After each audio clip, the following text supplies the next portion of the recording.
Good evening all of you. Let's start the lecture. So we have aircraft structure day 4 lecture, and in this lecture I am starting a very good topic. That topic I call as like we have to cover some members where loads are acting meanwhile, like multiple forces will be acting axially on the body. So it's like, suppose, just an example, suppose you have aircraft, okay, and you may have seen some situations where one aircraft is being used to carry another aircraft. You may have seen these kind of situations, like one aircraft will be over another aircraft, okay, like this. So like some launch vehicles we used to take from one place to another place using this concept. Like to launch some space shuttles, we already make another aeroplane.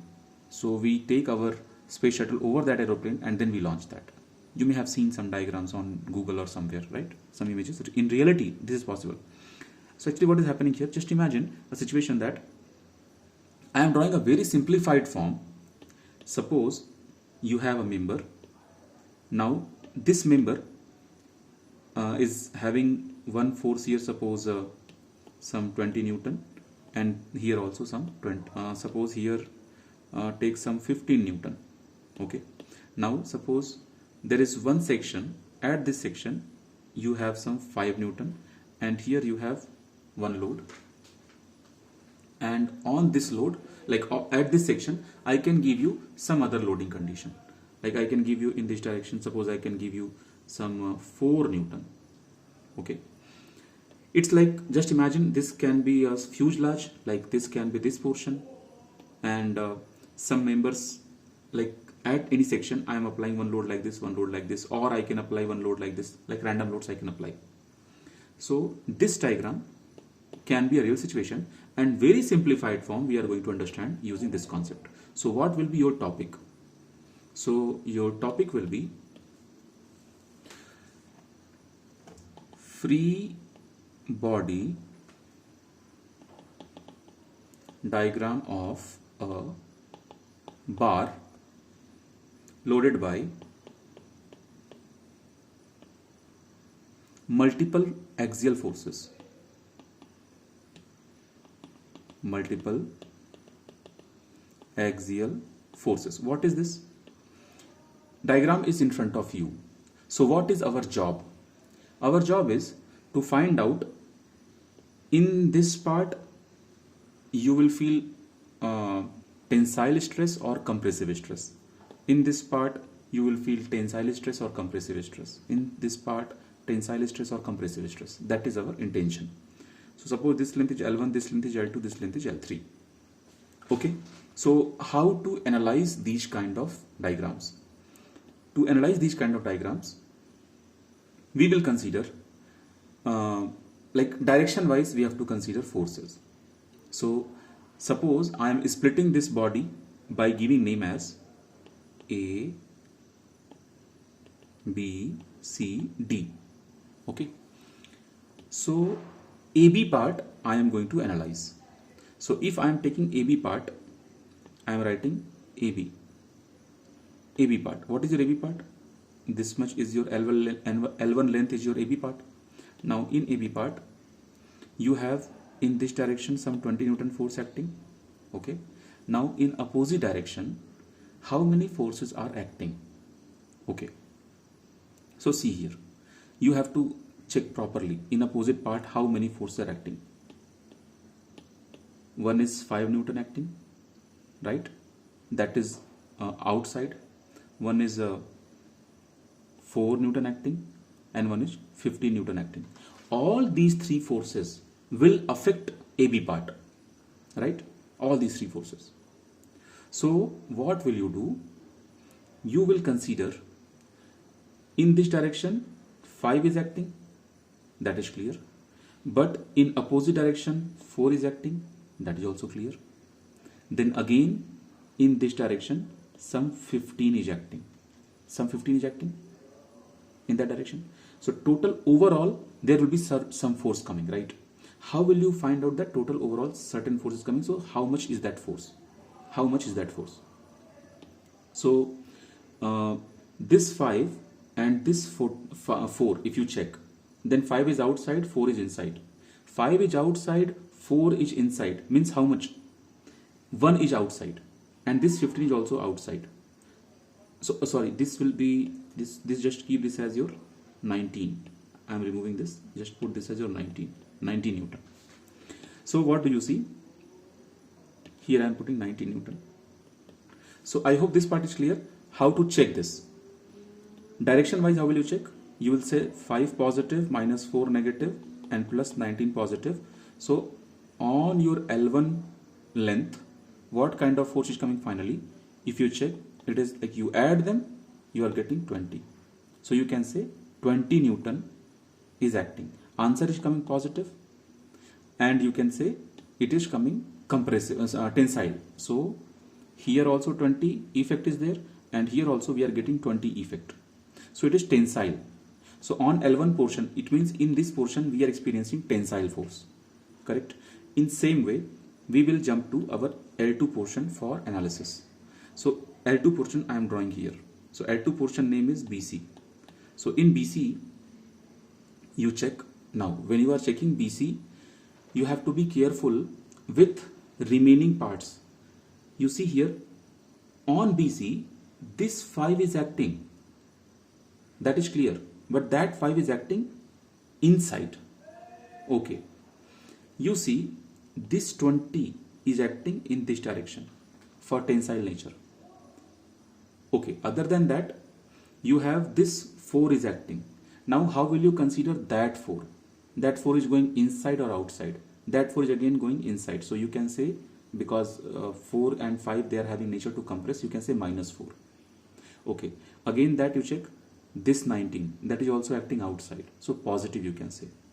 So, but see, if you are going to solve by yourself, you check what is the nature of the force on that particular member. So this 5 Newton, I am removing these things just to make diagrams neat and clean. If I ask, okay, if I ask, what is the role of 5 Newton on member BC? So you will say that 5 Newton is compressing member BC. But the same 5 Newton is not compressing AB. I hope you understand.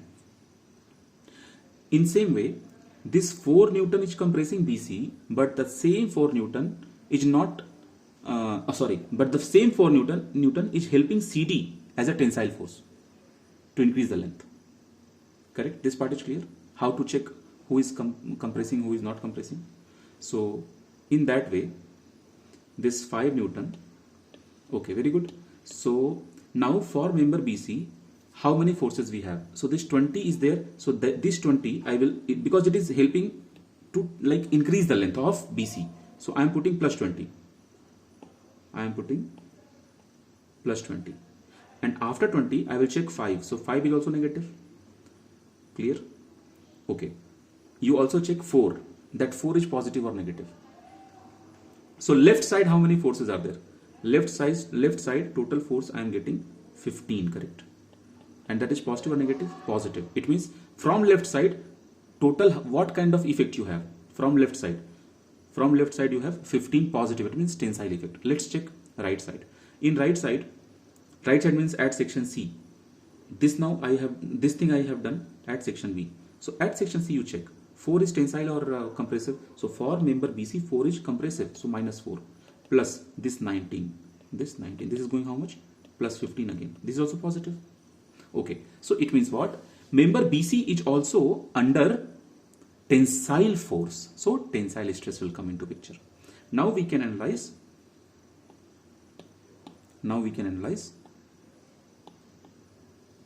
Member CD. So if you are analyzing member CD, so CD I will analyze here. So left side all the forces you check. 20 is outside, so it will have tendency to increase the length, so tensile. And 5 is inside, so compression. right? I hope you are clear with this concept. I am only talking the left side. Now 4 is again tensile, 4 is also tensile. So total how much we are getting? We are getting 15, 19 we are getting. So left side I am getting 19 and right side is already 19. Right side is already 19.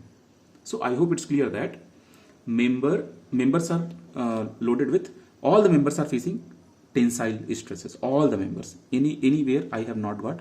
So when you will solve test series and assignments, there I have given one member where one part will be compressive. So you be careful when you are solving test series, okay? So this part is clear how to do this. So this is for the left side. For left side I got 19. For right side again it is very clearly visible 19, right? So for all the members I can say, now you can put the comment. Length L1, L2, L3 all are under tensile load, okay? And how much load they are saying? So L1 has how much we got for L1, let me check. For L1 we got 20 Newton and for L2 we got 15 and 19, okay? So 20, 15 and 19. So L2 has, this is Newton, L3 has, all are tensile, all are tensile. So these are the loads, okay? How will you find out stresses? So to find out stresses, divide these loads with cross-sectional area, then it will convert into stress. Cross-sectional area I have not given, so don't worry, concept is clear, okay? Copy down this much. Now you see why to understand this situation, why I am analyzing all the parts separately, because in this your L1 part is under tensile, L2 part is also tensile, L3 part is also tensile, right? So all the parts are having different forces also, right? Like this is your again I forgot how much is the data, 20, 15, 19, 20, 15, 19. So for this guy you will be having separate extension in the member, elongation in the member, or increase in length in the member, or strain in the member. For this guy separate, for this guy separate, okay? So what will you do? You will calculate separate change in length. All are increasing by length. Why? Because all are facing tensile. No one is compressive. So total change in length of the bar del L will be equal to del L1 plus del L2 plus del L3. Okay, you can also put plus minus, plus minus, plus minus.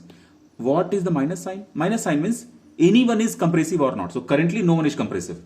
So you will further write down L1 plus L2 plus L3. Why? Because all are compressive. Oh, sorry, because all are tensile. All tensile.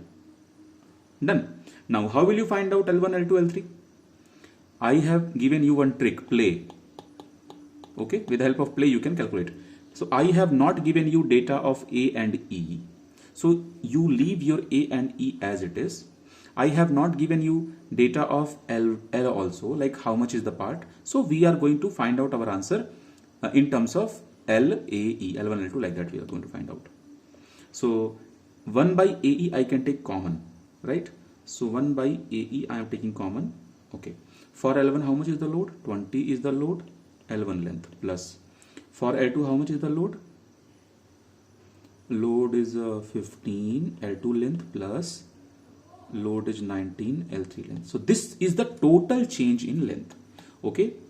If data is given of A, E and L1, L2, L3, we can easily calculate our final answer. Okay, copy down this. So now I'm going ahead to start a fresh topic, thermal stress.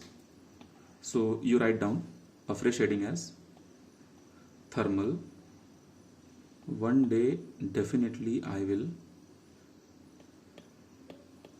work on my handwriting, thermal stress and strain.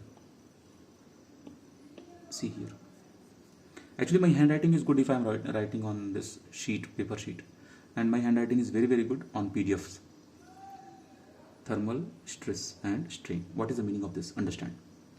See, when you have a 1D object, when you have a 2D object, when you have a 3D object, heat the object. When you are heating the object, heat the object. Heating.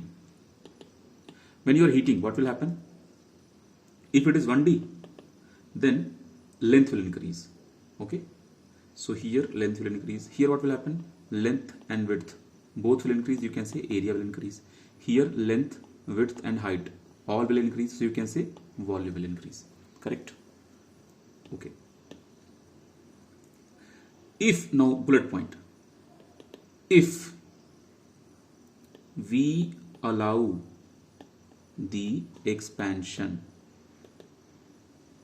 then dimension bracket L W H, or you can say area volume will change, and we can calculate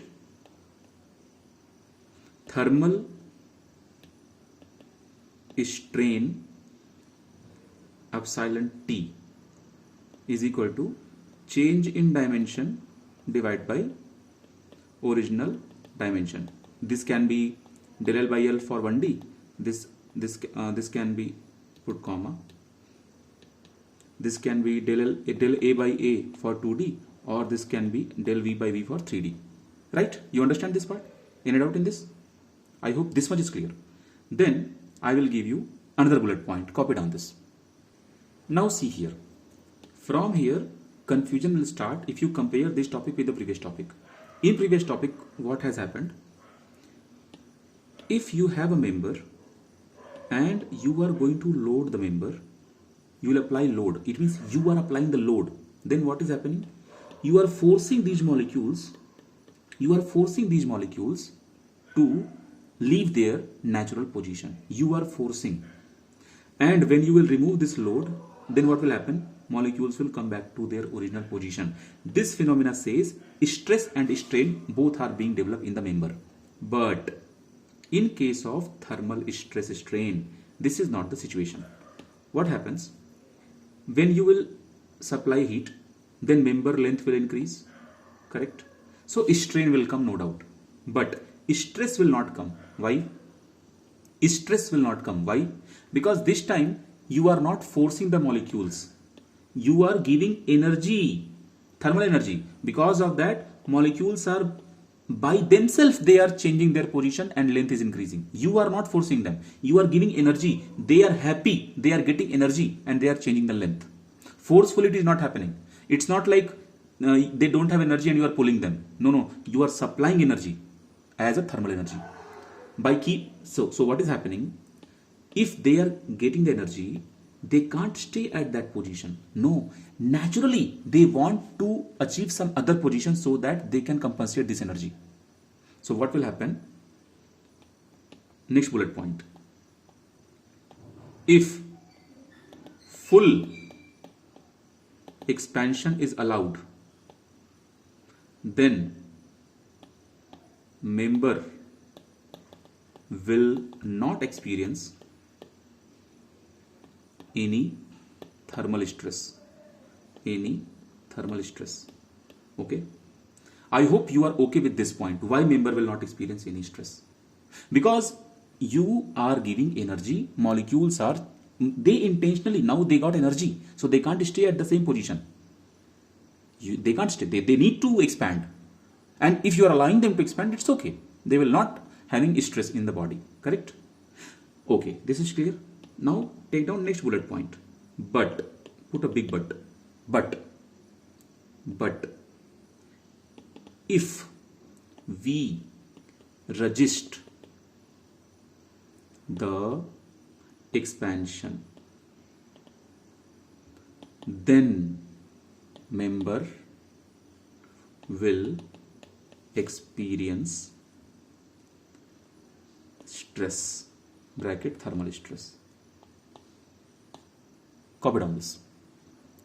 So now question comes, how much stress? Okay, we can easily resist the expansion by holding them or by fixing them in between two walls, or there are ways. Okay, so now next point, to develop thermal stress in the member, we should resist the expansion either fully, more stress, or partially, less stress. Okay, how? Suppose, bullet point, suppose you know that this is your member, okay, and you are heating the member, and you know that suppose this is a 10 meter, and you know that after expansion, suppose you know that after expansion 1 meter will increase this side and 1 meter will increase this side. Suppose we know this data already. Okay, now we can resist this like this. Suppose this is the wall, and between the wall you are putting this complete 10 meter. In that case, how much you are resisting? How much change in length you are resisting? This much 1 meter and this much 1 meter change in length you are resisting. 2 meter change in length we are resisting. Okay, so 2 meter length is responsible for stress. I hope it's clear. But suppose we are resisting partial length. Suppose you are resisting, suppose I am writing here 11 meter. It means how much we resisted. Wait, not 11. 11 is not good data. Suppose 11.5 meter total length I have allowed. I mean, earlier it was 10 only, na? Earlier it was 10 only. And after expansion, I can see that 11.5 meter total is fit in the wall. Then how much you have resisted? Tell me in the comment box. How much you have resisted? Everyone? If you understand, give me the answer. So everyone is understanding this, that 0.5 I have resisted. So according to 0.5 only, we will be getting stress. So 0.5 is resisted.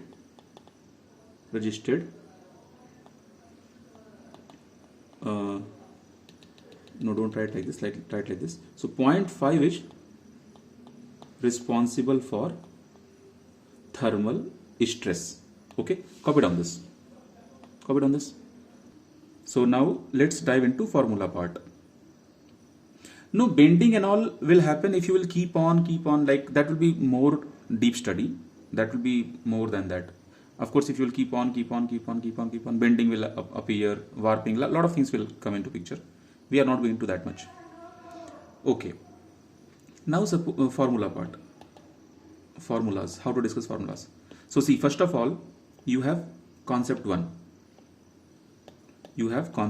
What is this concept? What is thermal expansion? Thermal expansion. So we are going to discuss thermal expansion only for 1D. Okay. So thermal expansion is like change in length is actually having formula alpha, original length L, into change in temperature T. Okay. Alpha is linear expansion coefficient.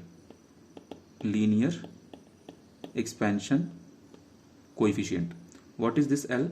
Original length, means old length. Original length. And what is this del T? Change in temperature, like how much temperature you have changed. And what is del L? Change in length. change in length. Okay, now see here, if you are registering the full length, then according to full length you will achieve your stress. Okay, so anyway, first of all, now concept 2 is coming from this chapter, elasticity chapter. What is strain?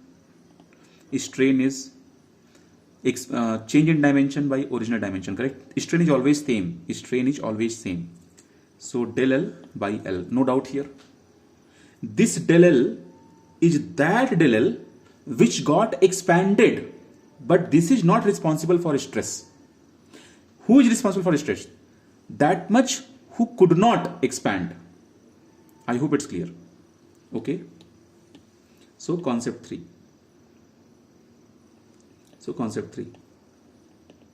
For stress, see, this is strain what I am writing now, this is actually thermal, and this is stress what I am writing, it is again thermal. For stress, look for that length which could not expand because of restriction.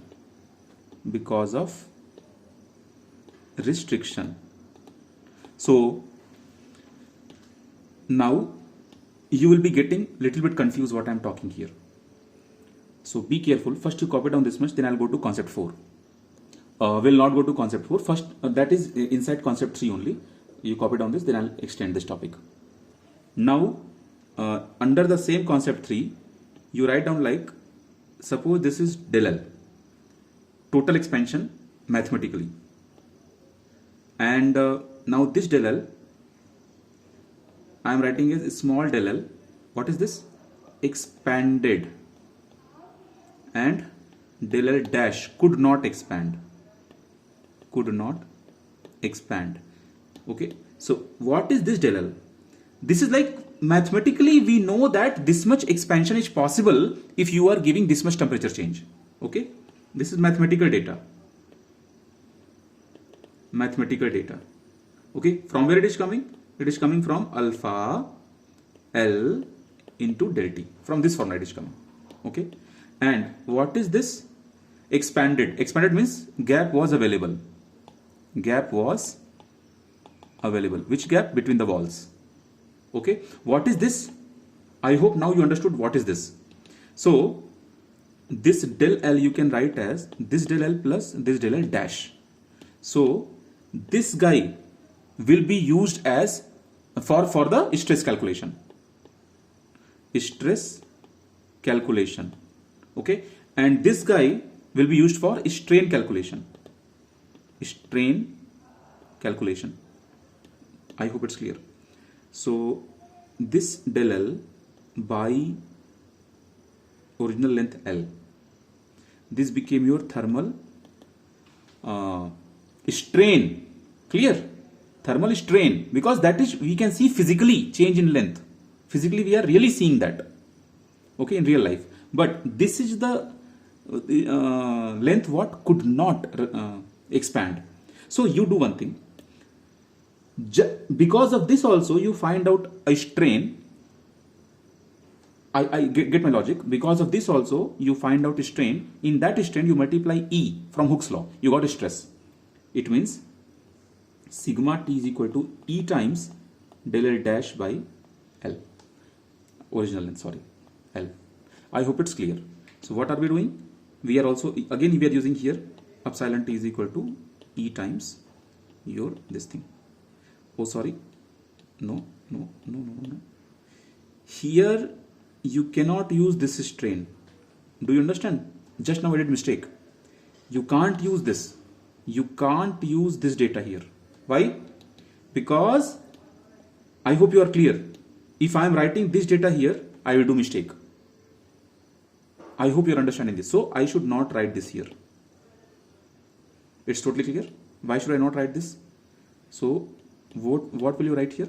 You can just say that this guy, you can say that as epsilon dash T. So you can put here epsilon dash T. This means what? This is the strain which could not happen But if this strain could got happened, we would have not got stress. I hope it's clear. Okay, if story is clear, then we can go for the next topic. If anyone is having any doubt, ask your doubts. Clear? Because the story should be very clear, concept should be very, very clear. So thermal stress is clear, thermal strain is clear. We can go ahead now. One more explanation, one more time explanation. You see, suppose you have a bar, okay. This bar is of suppose length 50 meter, and when we are heating up the bar, so after like from T1 temperature to T2 temperature, I will heat the bar. So I know that after heating the bar, I will use the formula del L is equal to alpha L del T. Del T means how much temperature we are changing, T2 minus T1. So by using this formula, suppose I am finding out that my length increment, my new length should be 58. Means 8 increment must be there. Increment of 8 should be there. But what if you are not allowing 8 increment? Suppose this side it was already like a cantilever beam. This side it was already like a cantilever beam. This side you are giving only gap of 2. You are giving only gap of 2. It means this 8 was expected change, but you are allowing only 2. This 2 is allowed. 6 is not allowed. Okay. So how much is visible to you? 2 is visible to you because only this 2 can increase. So this 2 will give you real strain, what is visible to you. And this 6 is not visible to you, which will produce stress in the system. Because this much was expected, because molecules want this also, but we are not giving them that. So that's why because of this 6 they will be under stress. So that will be thermal stress. Clear? Now some assignment questions are there on thermal stress, and I have given one beautiful question about railway track with gaps. You guys will solve that whenever you find time, solve that, and solution is there on YouTube. Link you can find out easily in the PDF. Okay. Now, one topic I am going to teach, which is not very important, but it is just because I am expecting this topic. That's why I am teaching this. This topic is majorly taken in mechanical department, but if they can ask us something from mechanical department, they can ask this also. Topic name is tensile test. Tensile test. Actually, what is tensile test? First, you understand. Suppose you have any member. Okay, one more thing. There are so many different types of tests we do on the member. Suppose in this aircraft you are using a landing gear. Then from here to here you are using some member. So in this member, what is the main job of the member? It has to balance the weight of the aircraft, correct? So this member mainly is mainly fit for compressive test. So for this member we will run compressive test. Okay. Now suppose you may be knowing this in the beginning when aircraft is standing on the aircraft. So we take a truck. This truck will bring this aircraft from parking to the runway. If you don't know this, then it will be new for you. That aircraft will not come automatically out of the parking. We use any truck. So when you are using the truck, you are using this member from here to here, right? So this member is suitable only for tensile works. So tensile test will be happening for this member. Okay. There are some more examples. Now come to one more example. In this aircraft, suppose there is a wing. Okay. So when air is hitting from the front, then what will happen? Actually, everywhere air distribution will not be same, because you know in our atmosphere everywhere air is not uniform. So maybe this much zone will be with different density, affected will be different density, this much zone different density air, this much zone different density air. So what will happen actually? Imagine a rod. You are applying one load like this, suppose 10, from here little bit load, from here little bit load. So this will go for this kind of curvature, right? This kind of shape will come. So for that we'll be going for bending testing, shear testing. A lot of testings are there. So out of all those testings, we don't have to do testing actually, because it is not in our syllabus. In GATE syllabus, I'm saying. It is not in our GATE syllabus, these kind of testings. So out of that, only one testing, tensile testing I am doing, just because it is useful to understand Hooke's law. So I am only giving you tensile testing, but if you are watching this video in November, December, January month, you can skip this part. So what is tensile testing? So see here, for different metals, when you will do tensile testing, then stress strain, good evening Vedant, then stress strain graph will be different. So maybe for some metal, your graph may look like this. For some metal, your graph may look like this. For some metal, your graph may look like this. Different metals, different tensile testing graph will come. Horizontal we use strain, vertical we use stress. Okay. So I am going to teach you a general graph.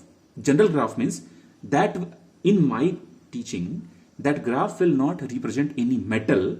I am taking a general graph where almost all the point will be visible to the graph, so that I can explain what are the main criterias are there to judge any metal. Okay.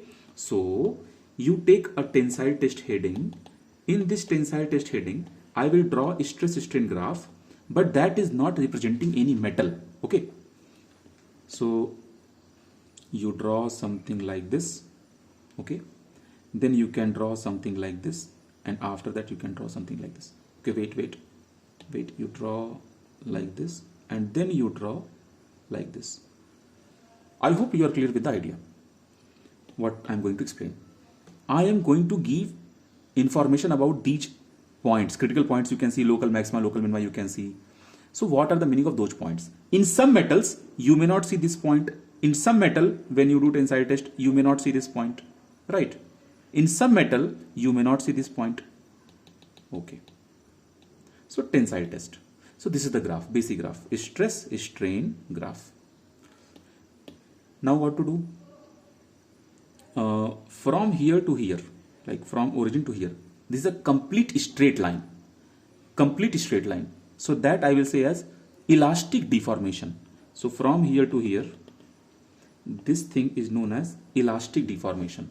Okay, you write down here, adjust in your handwriting, elastic deformation. Okay. After that, from here to here, yielding, I am saying yielding, Y-I-E-L-D-I-N-G.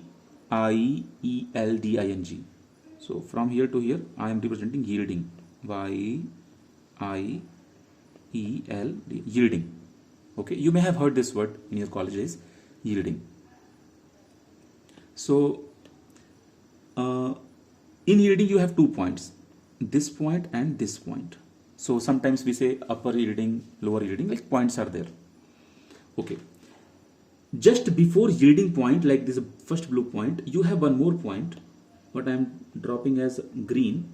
So there is very less gap between the green and blue. That green line we say as proportional limit. Proportional limit. The green one I say as proportional limit.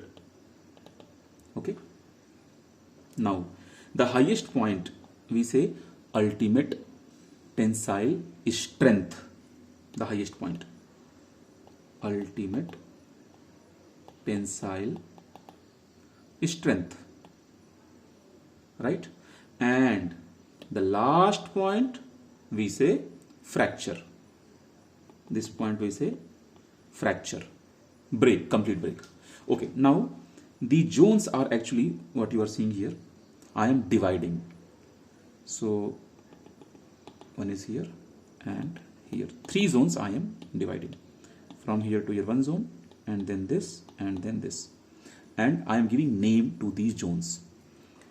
So from here to here, whatever strain will come, that we say elastic strain. If you will remove the deformation force, body will come back to its original shape. So you mention here elastic strain. Elastic strain. It means come back. Means bodies are having nature to come back to their original state if you remove the loading, right? Okay. uh, from here to here, this zone, uniform plastic deformation. Uniform plastic deformation. And just this zone is non-uniform plastic deformation. I don't have space here, so I'm writing here.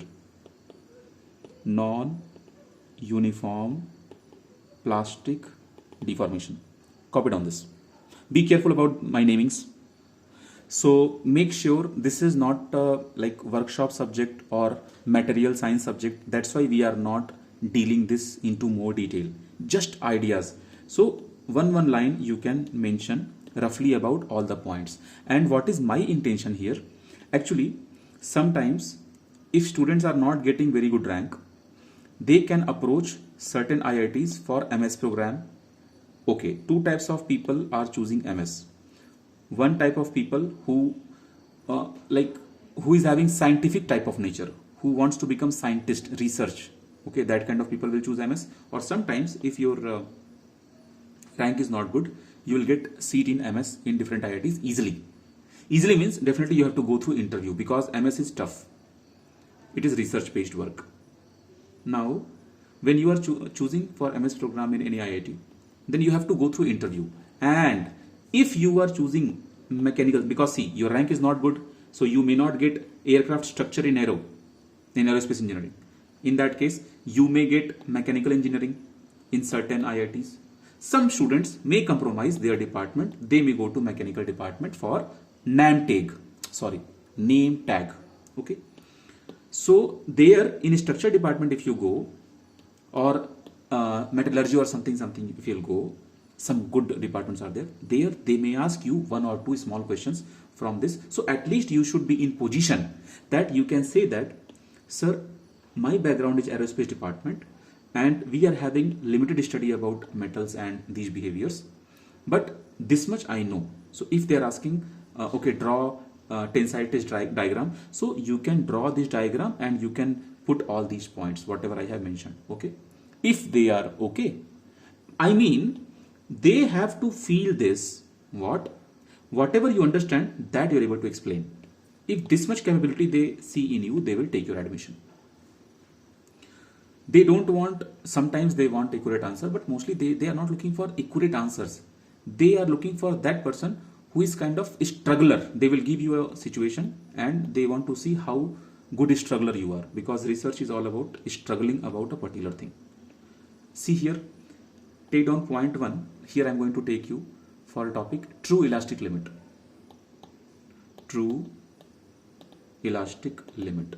What is true elastic limit? By the name itself you understand true elastic limit. True elastic is that point from where body can come back. So this part is clear, body can come back. After that, body will not be able to come back.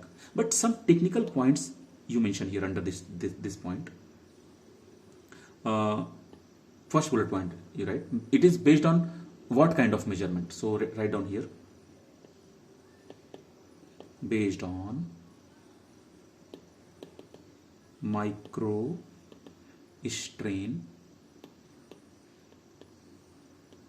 measurement of order 2 into 10 to power minus 6. Second point you write down, this true elastic limit is actually very low, and true elastic limits are at molecular level. So molecules are changing their position. You know, actually this semester I did one project in multi-phase flow. So my surface was hydrophobic surface. So my professor gave me access for this electron field microscope, something SCEM is there. So but I have not done yet. I will go this semester. So if you will complete that, you will go there na, you can see any surface at kind of molecular microscopic level. You can see the surface. So I have to do that because I want to use this opportunity. So second bullet point, this is very low. So you mention here very low, and related to motion of few I am erasing this. Motion of few hundred dislocations. Few hundred dislocations. So you can avoid actually this topic for GATE exam. I am simply giving just like, okay, you should have this one also in your notebook. Okay, I am allowing this not to study for your GATE exam, but you can revise this for your interview. Now I am going to second point. Under same graph, I am giving you second point. Second point is proportional limit. Proportional limit is important for GATE exam. Second point is important. It is highest stress at which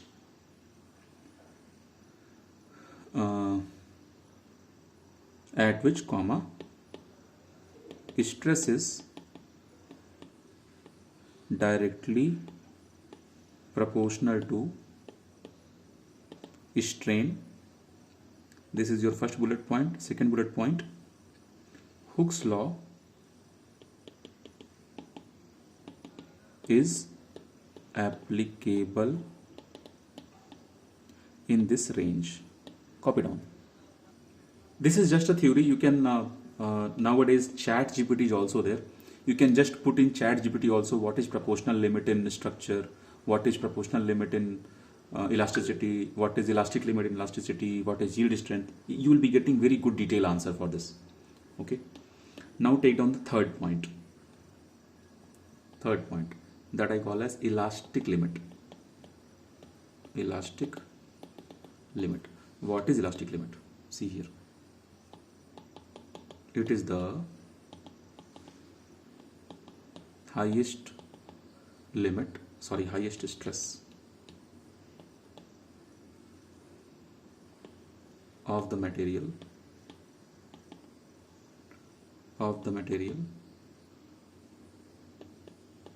where material can withstand without any measurable permanent strain after unloading.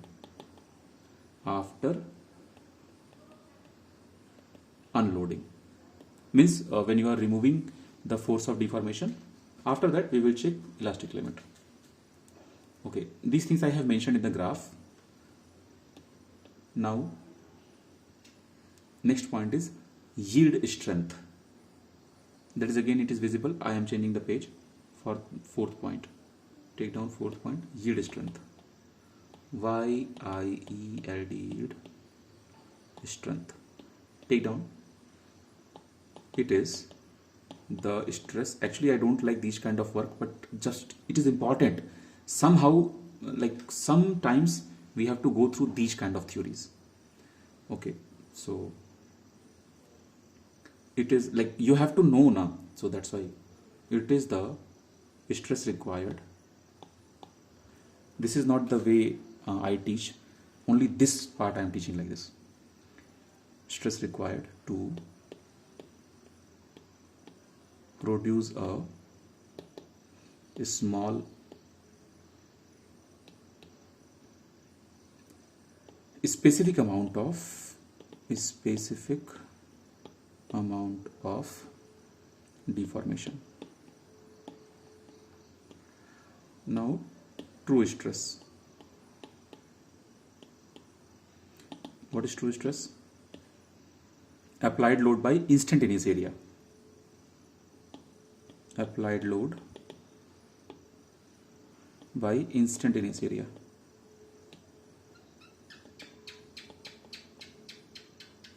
Instantaneous area. What is the meaning? Meaning is when you have member, right? So when you will apply the load, then what will happen? This member will, like every time there is a lateral shift, right? Every time thickness is decreasing. Every time. So whenever you want to find out true stress, you will take that area what is there at that time. Okay, what is there at that time? I hope this much is clear. Comment on this. This instantaneous area I will explain again. Suppose this is your body. Okay, so according to this much gap, right now whatever is the area, whatever is the cross section area, that you will substitute, then you will getting stress. But when you apply when load is applied, then what will happen? Length will increase. If length is increasing, width will decrease. So only this much area is available now. If you have not removed your load, then further your length will keep on increasing. Then what will happen? Cross section area will further decrease.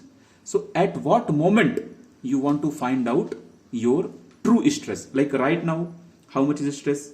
Then how much is stress? Then how much is stress? So because constantly it is decreasing, right? Yes, how much area is available that time, that area you will take. Okay, so actually in this material science we have two types of stresses. One is true and one is engineering. So we actually calculate engineering stresses, not true stresses. And mainly this kind of question they don't ask in aerospace department. Simply for completion purpose, I have given you this. Just there are some more things in more detail. We have to avoid that. Okay, so one thing like where more expectation I'm getting, equivalent modulus they can ask. So let's go for a new topic, equivalent modulus. What do you mean by equivalent modulus? See, you have heading equivalent modulus of a compound bar. Actually in GATE Aerospace they have asked a compound bar already. So that's why this topic is fascinating me to cover. We know, suppose you have a compound bar. Actually what is compound bar? You can have assembly of two or more bars. Suppose you have one bar here, okay, and you have one more bar here. Two bars are there. You are attaching them together. Sometimes there is need to attach two bars. Okay. Next situation, suppose you have one bar and you are attaching one more bar. So in your, I think 12th class in electrostatics we have done parallel series combination of resistance and capacitors, right? So this is something like that. Okay, parallel compound. So we call this compound. So when they are saying compound bars then it reflects to this design, compound bar. So actually what happens in compound bar? So you mentioned what happens in compound bar. Your total area will be sum of A1 plus A2. One thing is clear. Next, whatever change in length will be there, that you can calculate using PL by AE. Okay, so your A is this A now, but because this is compound bar, so suppose this area is A1, this E is E1, this area is A2, this E is E2, correct? So if you are applying load on both sides, then idea is one thing, both will increase by same length. So you can say strain in both the bars will be same. So strain of bar 1 will be equal to strain of bar 2. Okay. Now by using this concept and this concept, you are going to calculate your final formula for equivalent modulus. So this equivalent modulus E, you can directly remember axial rigidity of first one plus axial rigidity of second one divided by total area A1 plus A2. That's all. No need to prove. Copy down this. Okay, so I am going ahead now. See here. In last class, we have covered that you have a member. On this member, if in this direction sigma x is applied, sigma x is applied, sigma y is applied, sigma y is applied. So we have seen that there will be suppose there is a plane that is at particular angle theta. So on this plane you have to calculate its normal stress and its shear stress. How much normal is acting, how much shear is acting. This much we have done. Okay. So we have also seen principal plane and plane of maximum shear and some formulas. And I told you that We will practice these kind of numericals based on Mohr circle. So I have to cover Mohr circle. Okay. Before going to Mohr circle, there is very important topic that we call as transformation, stress transformation, strain transformation. In GATE Aerospace, stress transformation they ask very frequently. Strain transformation they have asked only one time. Very small problem. So we will understand stress transformation and strain transformation. Now after that we will jump to Mohr circle. Okay. So what is the meaning of stress transformation? So your heading is stress transformation. Okay, let's understand this. Suppose this is an aircraft wing. This is the wing of the aircraft. Now, suppose you have a member here. Okay. In this member, in this direction you have certain stress, and in this direction you have certain stress.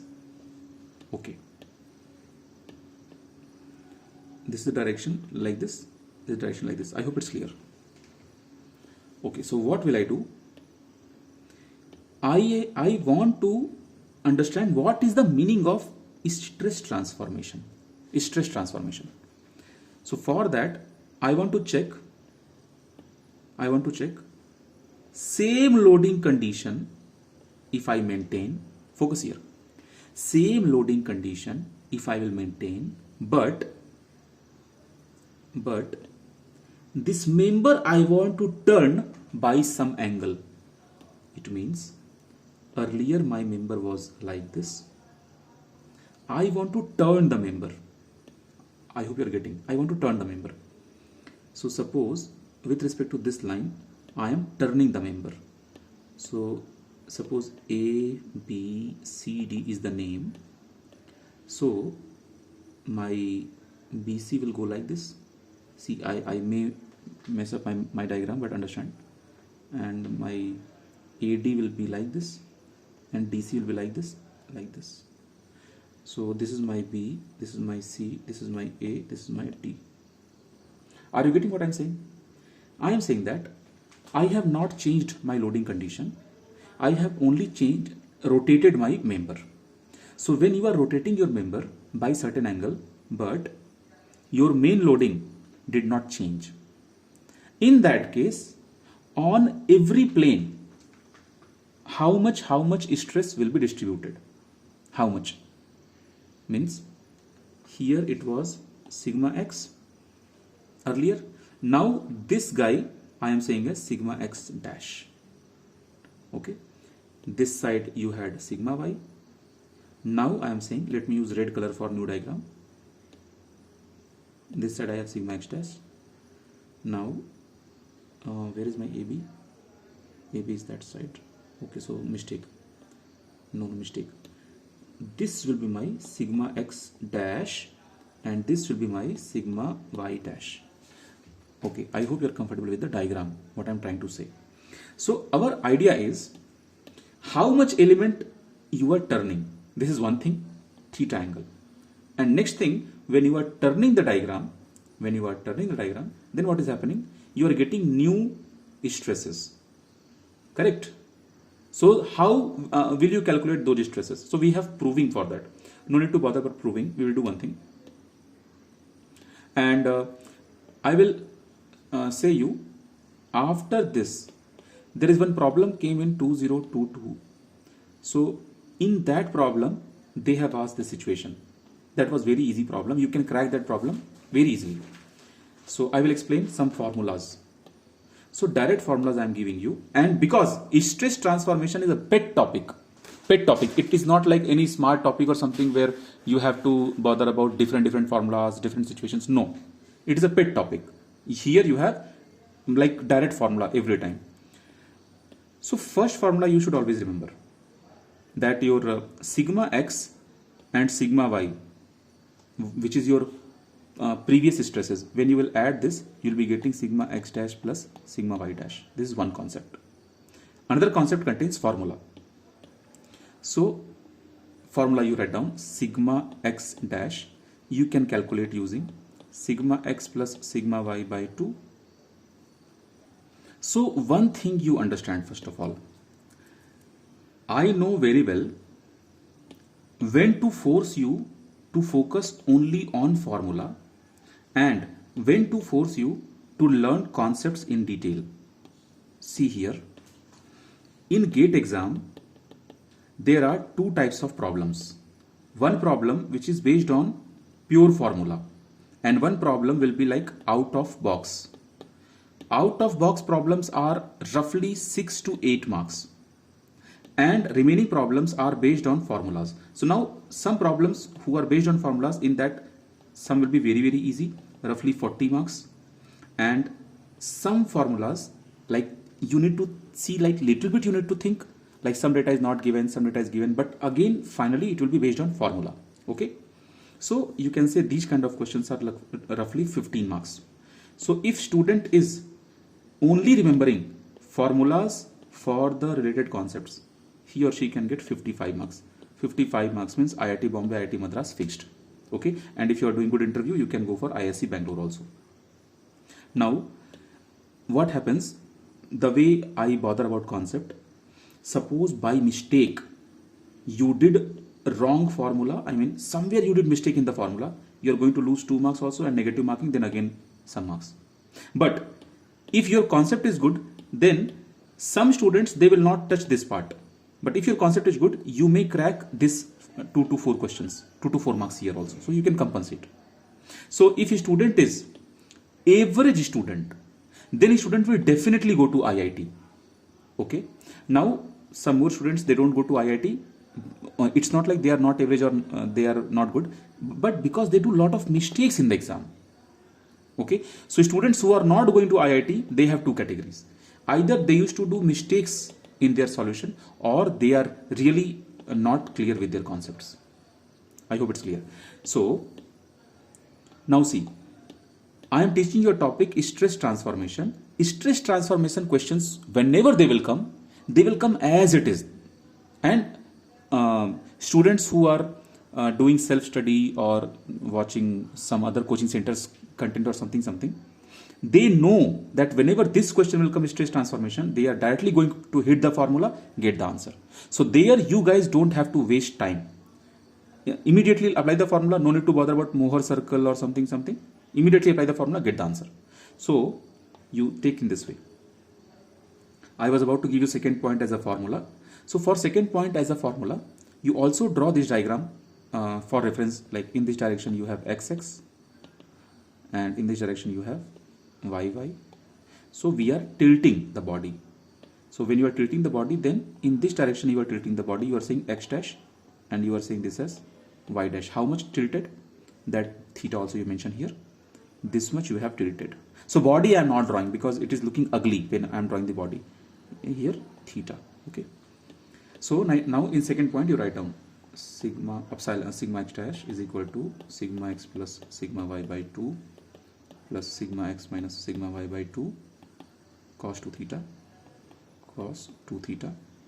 plus tau xy sin 2 theta, then sigma y dash is equal to sigma x sigma y by 2 minus, here for y we are using minus, sigma x minus sigma y by 2 cos 2 theta minus tau xy sin 2 theta.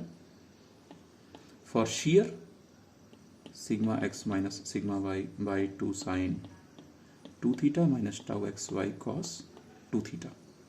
Take care of all the sine and sine cos properly. Where you have 2, where you have divide by 2, copy down this. Okay, so now in last class I told you that whenever we are working on formula but not on Mohr circle, whenever we are working on a formula, that formula has a limitation. What is the limitation? That is only applicable for a particular diagram. So for this diagram, how was my member for that member I have proved these equations. So now we should show for which diagram this formula is applicable. And what if in GATE exam that diagram is not coming, some other diagram is coming, then how to alter the formula. Okay, so now just below this you mention that the above formula is applicable only for this diagram, and let's draw the diagram. These formulas are only applicable for this diagram. What is the diagram? Diagram is like this. This is your original situation. Okay, here you have sigma x, here you have sigma y, here also sigma y, here also sigma x. This is your tau xy, this is your tau xy. So this will be your tau xy, this will be your tau xy. This is clear. Now I am tilting this. So how I am going to tilt this? So for that I will see how I am tilting. Actually I have to show you like this I want to tilt. Okay, like that I want to tilt. So when I will tilt like that, then what will happen? That's why I am naming this object. Blue color A, B, C, D. You have seen that just now I have done the axis, right? Like how I am tilting here, how I am tilting here. So like that I want to tilt. So now I am using green color. So somewhat like this, and then okay, if I am doing any mistake in tau, please take care. And this I am tilting. Okay, so where is my BC? This is my BC. Where is my AD? This is my AD. Okay, for this diagram. Okay, on and in which direction I have to show sigma x dash and sigma y dash? Sigma x dash I am using red color. I will show in sigma x dash. Okay, and in this direction I will show sigma y dash, right? And in which direction I will show tau theta? So this is the direction I am having tau theta. So for this sigma y dash I have given formula. For this sigma x dash and this tau theta I have given formula. Okay, now how to alter the formula? Okay, how to alter the formula?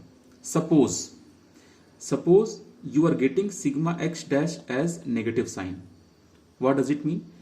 It means this stress will act inside. Then it will not be tensile stress, then it will be compressive stress. And suppose you are getting sigma y dash as negative, then what does it mean? Meaning is same. This sigma y dash is not like this, it is actually acting inside. Okay, and again if your tau theta is coming negative, okay, if tau theta is coming negative, then again tau theta is actually upward. Clear? Like when you are getting positive, it means exactly as it is you are getting the answers. If you are getting negative, then opposite direction you are getting the answer. Okay, output is clear. These outputs, what is the meaning of sign of these outputs? Clear? Now in the formula you have inputs. How many inputs you have in the formula? You have sigma x, you have sigma y, you have theta, you have tau xy. These are the 4 inputs you have in the formula. So now how will you play with these inputs? Same idea. If arrow is outside, then put positive answer, positive value. If arrow is inside, it means compressive, put negative. All clear. If tau value is as per my diagram, then you okay, yes.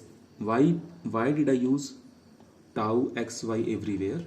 Because I have not used anywhere tau yx, because intention is to show you the value.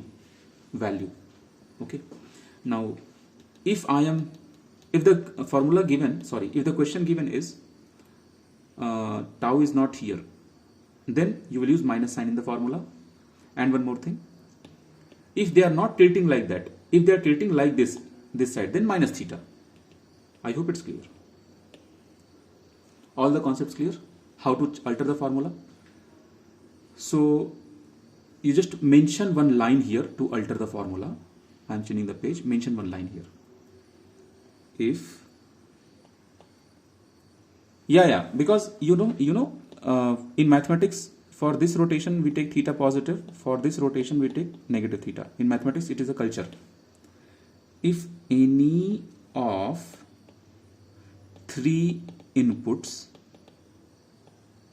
are in opposite direction of our diagram, then use negative in formula. Where to put negative? Not everywhere. Wherever they are changing their shape, there you put the negative sign. Okay, this is your first bullet point. In next bullet point you write down, if any of the three output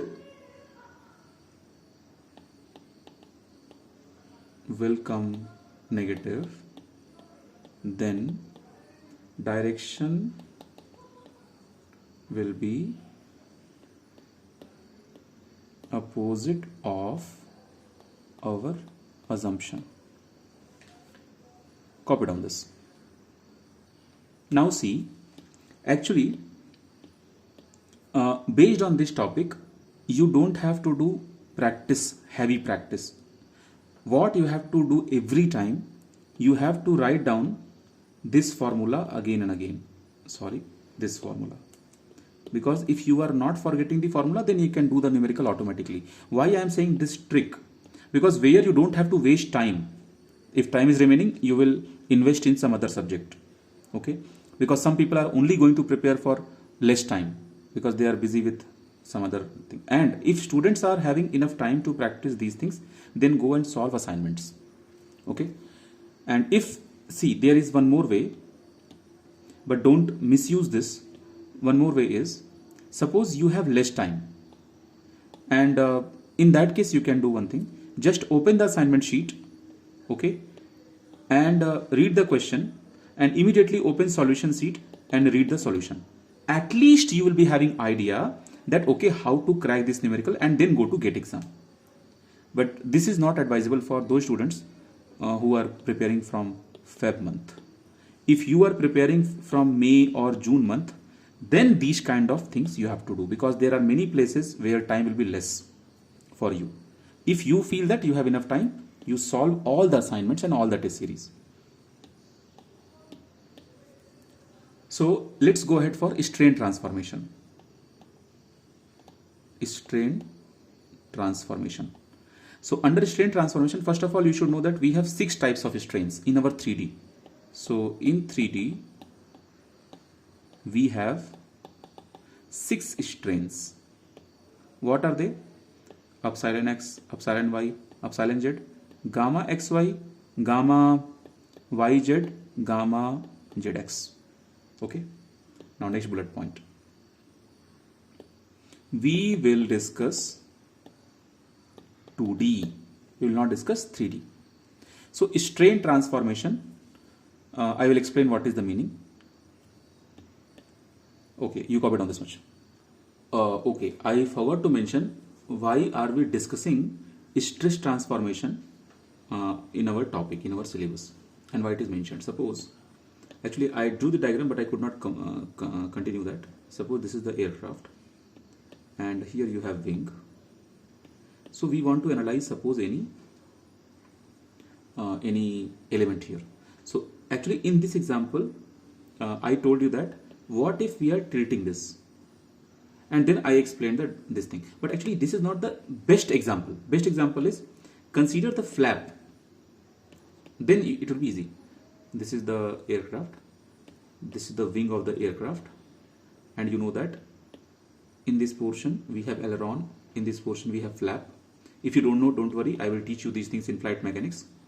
So what happens, this aileron you can consider, or these flaps you can consider, when these people are being deployed or being retracted to their original position, that time these concepts will work.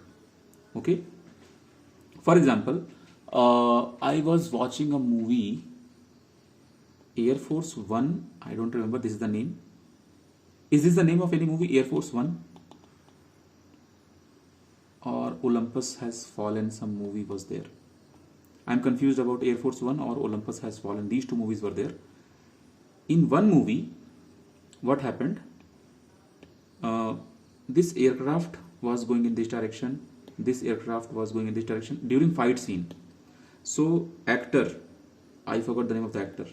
Actor is coming from this aircraft to this aircraft in the sky, and something went wrong, and this one aircraft became completely vertical, and wing of the aircraft became like this.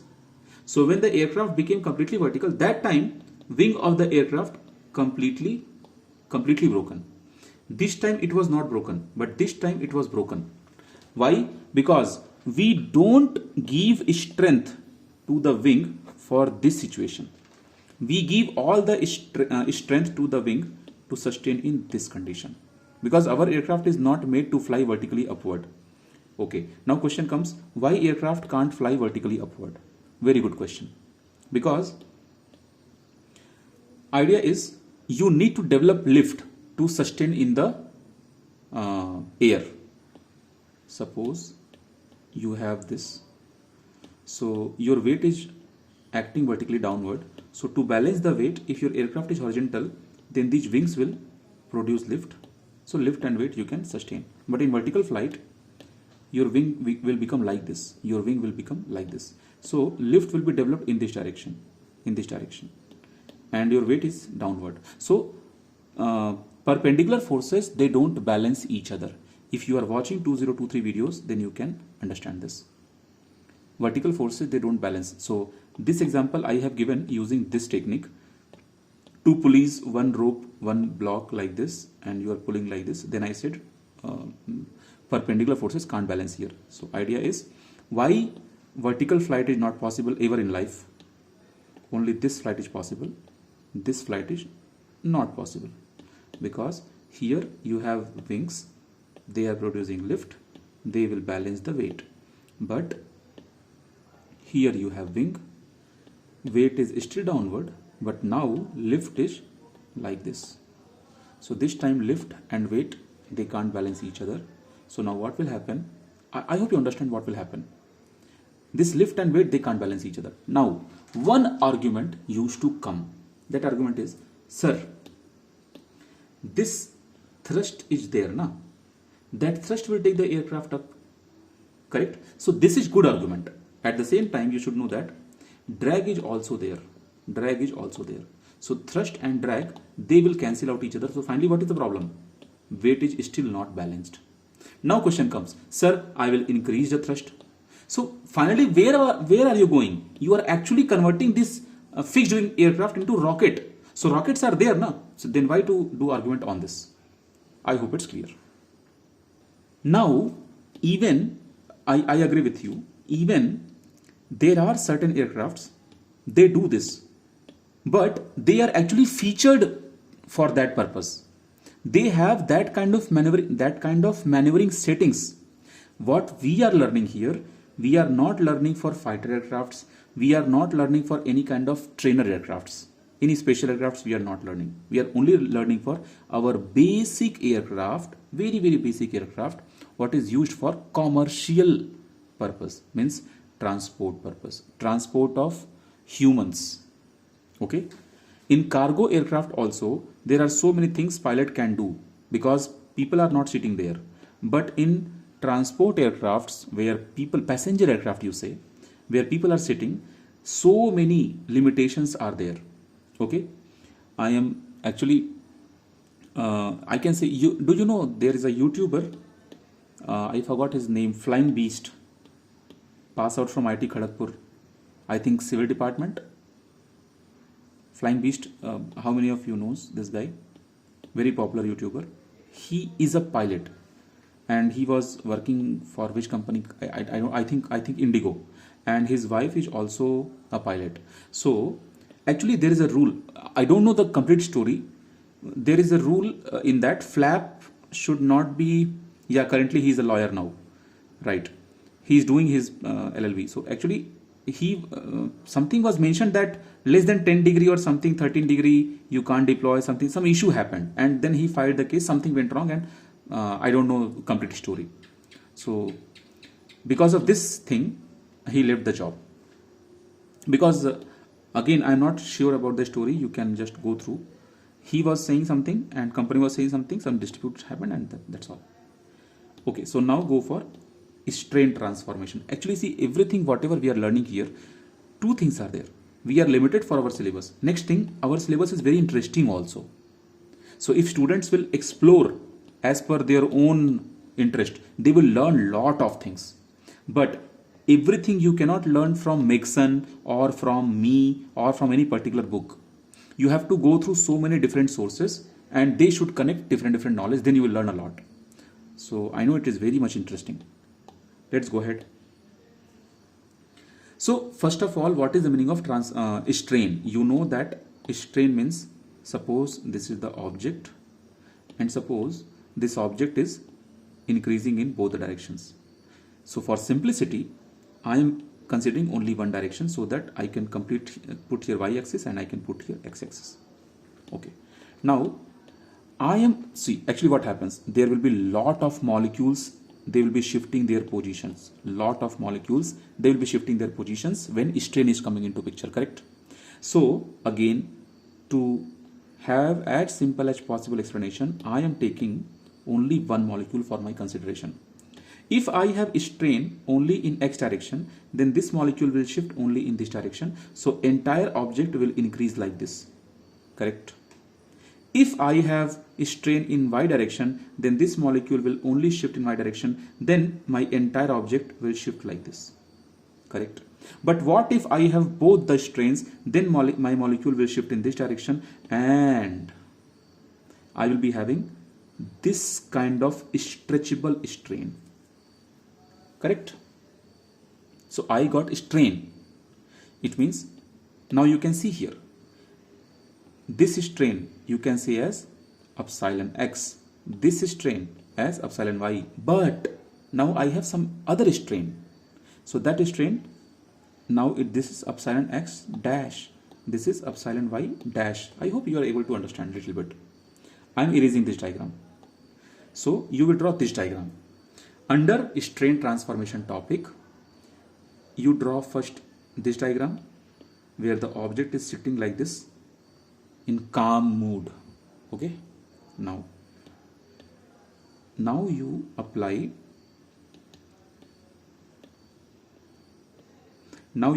strain only in x direction. So this was your original this thing, now increase only in x direction, clear? So you say that this much epsilon x I have given, this much epsilon x I have given. Now you draw third diagram.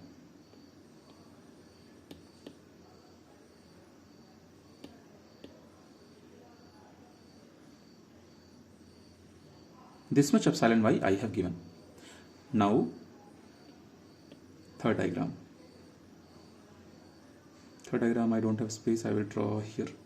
You draw here if you have space, if no space then draw here. In third diagram, I will draw like this. Okay, so now what I am seeing that earlier this was my x, now this is my x dash, clear? I hope clear. So you will also see that this much shear is also coming, turning, it is turning, correct? So that shear is also coming, and from this side also some shear is coming. Okay,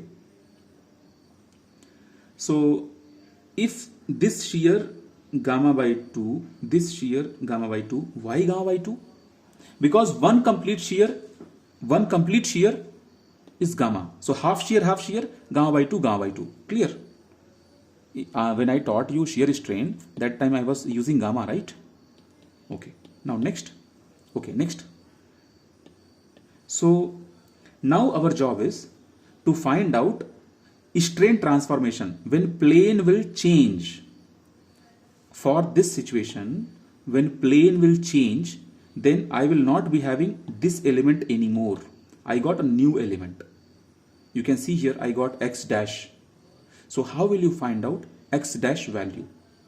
So epsilon x dash I will calculate with the help of epsilon x, with the help of epsilon y, and gamma xy and theta also, right? Okay, so formula you write down epsilon x dash. Formula is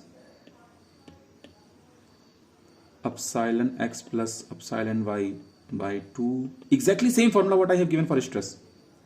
Epsilon x minus epsilon y by 2 cos 2 theta plus gamma xy by 2 sin 2 theta. Gamma xy means I am using xy plane, that's why that gamma is representing in xy plane. Okay, now you write down for epsilon y dash also same formula, epsilon x plus epsilon y by 2 minus epsilon x minus epsilon y by 2, minus sign is coming here. Now it is similar to stress, correct? Minus gamma xy by 2 sin 2 theta. Okay, see here, this is plus sign, this is plus sign, but see here, this is minus sign, this is minus sign. Okay, now gamma dash xy, oh sorry, it is like x dash y dash plane by 2, because one side by 2, another side by 2, here also by 2. Okay, then minus epsilon x minus epsilon y by 2 sin 2 theta plus gamma xy by 2 cos 2 theta. Now see my point here, formula itself is so much. Then in this, if we will include proving also, then again syllabus will be more lengthy. Anyway, proving will not help you. They are just mathematical steps. Main concept I am already teaching. Physical field you got. Now you need the final result. So that I am dropping here. Okay. Okay. In strain transformation also, that concept is valid. Which concept? I am erasing this diagram.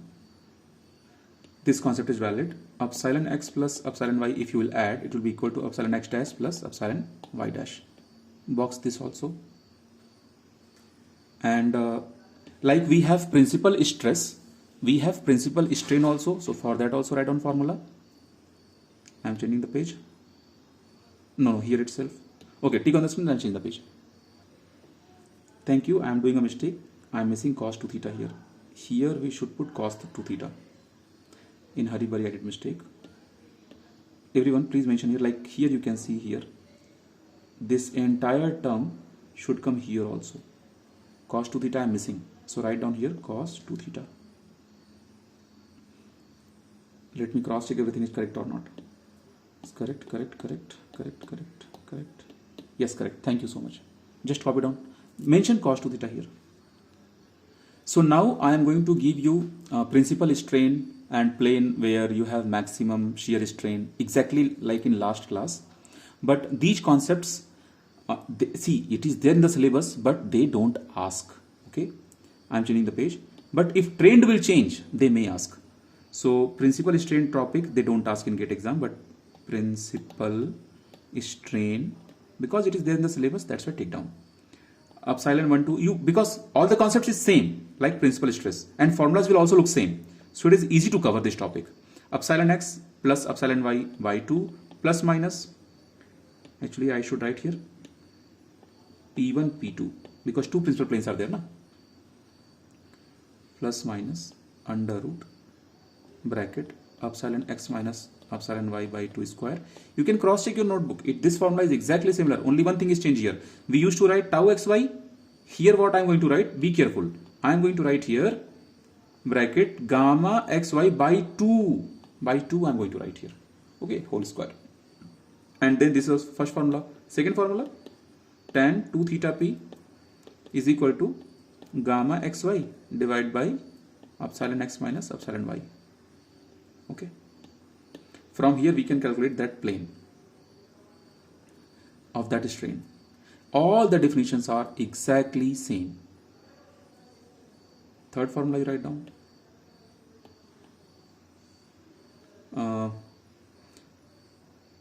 Where shear strain is maximum. How will you find out that angle? Using the formula tan 2 theta s. S is representing shear, is equal to minus epsilon x minus epsilon y divided by gamma xy. And what is the value of that thing? For gamma max in plane. How much maximum gamma? By 2. See here, in this formula always gamma will come with by 2. That will be equal to this formula. Okay, under root bracket epsilon x minus epsilon y by 2 whole square plus gamma xy by 2 whole square. You can see here, if you will practice, if you will revise principal planes for stresses, shear, maximum shear for stresses, exactly similar. Only thing is by 2 will come. Okay, exactly similar to stress transformation. Okay, copy down this. Okay, then class over for tonight. Good night all of you. You can leave. If you have any doubts, stay with me, ask your doubts.